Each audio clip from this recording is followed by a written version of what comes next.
बात है 4 अप्रैल 2018 की। बैंकॉक से दिल्ली एक फ्लाइट लैंड करती है। इस फ्लाइट में बैठे 2 पैसेंजर्स की लाइफ बदलने वाली थी, क्योंकि पुणे की एक स्पेशल इन्वेस्टिगेशन यूनिट बाहर उनका इंतजार कर रही थी, जिसे पता था आज के दिन इंडिया का सबसे बड़ा क्रिप्टो स्कैम सामने आने वाला था। ये सब की शुरुआत तब हुई जब इन्फोसिस में काम करने वाला एक नॉर्मल सा सॉफ्टवेयर डेवलपर, जिसका नाम अमित था, एक क्रिप्टो करेंसी के बारे में सुनता है। टीवी हो, न्यूज हो, सब जगह एक ही हेडलाइन थी, बिटकॉइन बढ़ गया है, 1 महीने के अंदर 500% बढ़ गया है। अमित के लिए यह बहुत ज्यादा फैसिनेटिंग था, इसलिए वो दिन रात क्रिप्टो करेंसीज के बारे में ही पढ़ने लग गया। और इसी के चलते अमित ने 2014 में हाईकार्ट नाम की अपनी कंपनी लॉन्च करी। यह कंपनी इंडिया की पहली ऑनलाइन मार्केट प्लेस थी जो पेमेंट के लिए बिटकॉइन को एक्सेप्ट कर रही थी। अब अमित के पास नॉलेज भी थी और एक प्लेटफॉर्म भी था। वो अपने आप को ऐसे बताता जैसे वो इंडिया का सबसे बड़ा क्रिप्टो एक्सपर्ट है। यहाँ तक कि उसने बुक्स भी लिख दी, साथ ही अलग अलग जगह जाके क्रिप्टो पे लेक्चर्स भी देने लग गया। इस वजह से अमित को बहुत सारे कॉन्फ्रेंस में एज ए गेस्ट भी बुलाया जाने लगा। 2016 के आते आते अमित ने 2 और कंपनीज लॉन्च कर दी जो ऑल्ट कॉइन को माइन करने का काम करती थी। इसी के चलते अमित ने एक और कंपनी खोल दी जिसका नाम था GB माइनर्स। अब ये कंपनी एक इंडियन बिटकॉइन माइनिंग पूल था। अब आप सोचिए कि अगर 35 की उम्र से पहले आप भी 3 बड़ी कंपनी के मालिक बन जाओ तो आपकी थिंकिंग क्या होगी। ओवर कॉन्फिडेंस से भरा अमित के सपने अब बढ़ते ही जा रहे थे, तो उसने सोचा क्यों ना अब एक क्लाउड माइनिंग कंपनी भी खोल ली जाए, जिसमें क्लाउड टेक्नोलॉजी के थ्रू दूसरों के कंप्यूटर रेंट पे लेंगे और फिर पैसा ही पैसा होगा। इस कंपनी का नाम था गेन बिटकॉइन। बट ये सब तो सिर्फ एक कवर था। अमित के मन में तो कुछ और ही खिचड़ी पक रही थी। उसका ध्यान सिर्फ अब एक चीज पे था कि कैसे वो जल्दी से जल्दी अमीर बन सके। अमित ने एक प्लान बनाया। उसने इन्वेस्टर्स को एक बहुत ही प्रॉफिटेबल ऑफर दिया कि अगर वो गेन बिटकॉइन में इन्वेस्ट करते हैं तो उन्हें 1.5 साल तक हर महीने 10% का रिटर्न मिलेगा, यानी 1.5 साल में 180% का रिटर्न। जहां FD सालाना 6 से 7% रिटर्न दे पाता है, गोल्ड सालाना 12% का रिटर्न दे पाता है, वहां अमित पैसे डबल करने की बातें कर रहा था। अब उस वक्त क्रिप्टो के प्राइसेस बढ़ते ही जा रहे थे और सबको हाई रिटर्न कमाने थे, तो 180% के रिटर्न के बारे में सुन के किसके मुंह में पानी नहीं आएगा। बट अमित की एक शर्त थी कि अगर किसी को इन्वेस्ट करना है तो उन्हें पहले कैश से बिटकॉइन खरीदना पड़ेगा, फिर अमाउंट वो हमारी कंपनी को देंगे, जिस पर हम रिटर्न कमा के इन्वेस्टर को सारा पैसा बिटकॉइन में ही रिटर्न करेंगे। ये सुन के इन्वेस्टर्स और भी खुश हो गए और इसी के चलते बहुत तेजी से इन्वेस्टर्स इस स्कीम से जुड़ने लग गए। एक दिन अमित ने अपने इन्वेस्टर्स को एड्रेस करते हुए कहा कि कंपनी क्लाउड माइनिंग तो कर ही रही है, बट साथ ही आप लोगों के पास एक और अपॉर्चुनिटी है। आप लोग इस स्कीम से और भी ज्यादा पैसा कमा सकते हैं। बस आपको हमारे MLM मॉडल का पार्ट बनना है। अब MLM मॉडल में आप लोगों को स्कीम्स में ऐड कराते हो एंड फिर वो नए लोग और लोगों को स्कीम में ऐड कराते हैं। इससे एक पिरामिड सा बन जाता है और आपके नीचे जैसे जैसे नए लोग ऐड होते जाते हैं, उनके ऐड होने पर आपको कमीशन मिलता है।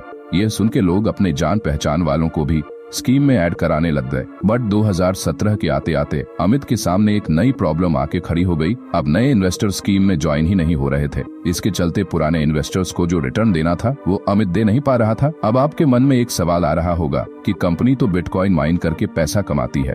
2017 में बिटकॉइन ने लगभग 2000% का रिटर्न दिया था, फिर अमित इन इन्वेस्टर्स को रिटर्न क्यों नहीं दे पा रहा था। रीजन यह था कि अमित का प्लान कभी भी क्लाउड माइनिंग करके पैसे कमाने का था ही नहीं। उसका असली प्लान तो इन्वेस्टर्स के जुड़ने के बाद इसे एक MLM टाइप स्कीम बना के लोगों को फंसाना था।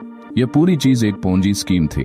अब ऐसी सिचुएशन में जहां इंसान फंस चुका है, कोई आदमी क्या करेगा, शायद अपनी गलती मान लेगा, लेकिन अमित अपनी गलती मानने के लिए तैयार ही नहीं था। उसने एक नई चाल चली। उसने अपना एक नया टोकन बनाया MCAP और फिर उसने इन्वेस्टर्स के सामने एक प्रस्ताव रखा कि अब से रिटर्न बिटकॉइन के बजाय आपको MCAP में मिलेगा। सब इन्वेस्टर्स ये सोचने लग गए कि ये MCAP है क्या। अमित ने बताया कि यह एक नया क्रिप्टो टोकन है जो बिटकॉइन से भी ज्यादा रिटर्न देगा, मुझ पर भरोसा कीजिए। यह बात सुन के इन्वेस्टर्स 2 ग्रुप में बैठ गए। एक का यह मानना था कि ऐसे किसी नए कॉइन पे कैसे भरोसा करें। दूसरे का यह मानना था कि अभी तक तो अमित ने रिटर्न दिया है तो आगे भी दे ही देगा। इसके चलते पहले वाले ग्रुप के लोगों ने यह प्रोग्राम क्विट कर दिया। बट जो लोग दूसरे ग्रुप में थे, जिन्होंने अमित पे भरोसा किया, उन्हें नहीं पता था कि उनके साथ आगे क्या क्या होने वाला है। कुछ महीनों के अंदर ही अमित अचानक से आके कंपनी बंद कर देता है और लोगों को विश्वास दिलाता है कि उनका सारा सेटलमेंट कंपनी MCAP टोकन्स में कर देगी। अब आपको याद हो तो इन्वेस्टर्स अपना इन्वेस्टमेंट बिटकॉइन में करते थे,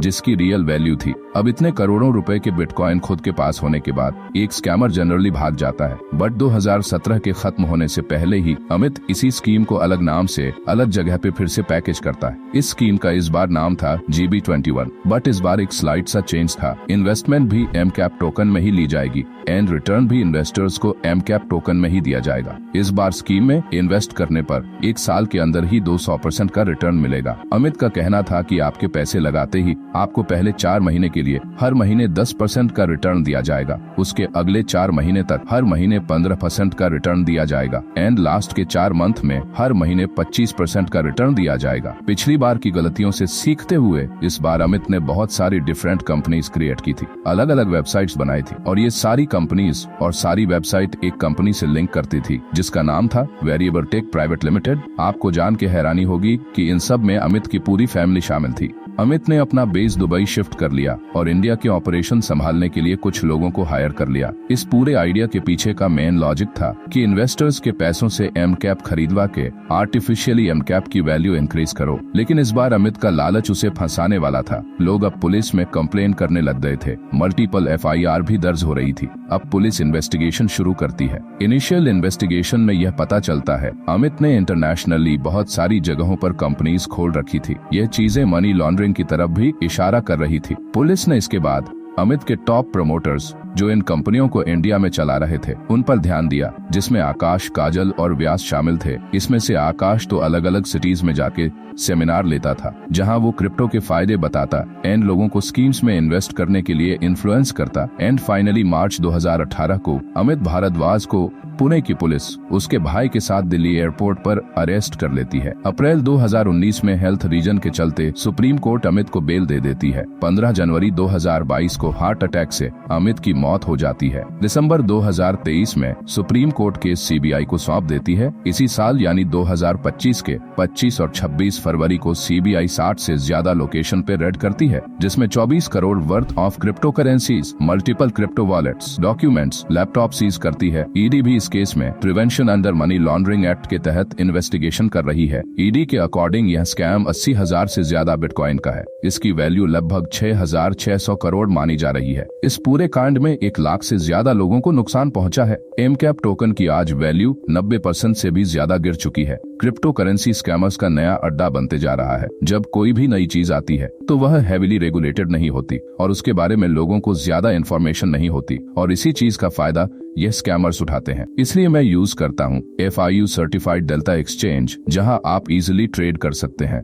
डिस्क्रिप्शन में हमने डेल्टा एक्सचेंज का लिंक दे रखा है और अगर आप हमारे लिंक से साइन अप करते हैं तो आपको ब्रोकरेज में 10% का डिस्काउंट मिलेगा और अगर आप डेल्टा एक्सचेंज के फ्यूचर्स कॉन्ट्रैक्ट और ऑप्शंस में ट्रेड करेंगे तो आपके ऊपर 30% का टैक्स भी एप्लीकेबल नहीं होगा। और हाँ, वीडियो पसंद आई हो तो लाइक, कमेंट, शेयर कर देना और अगर चैनल में पहली बार आए हो तो चैनल को सब्सक्राइब जरूर कर लेना।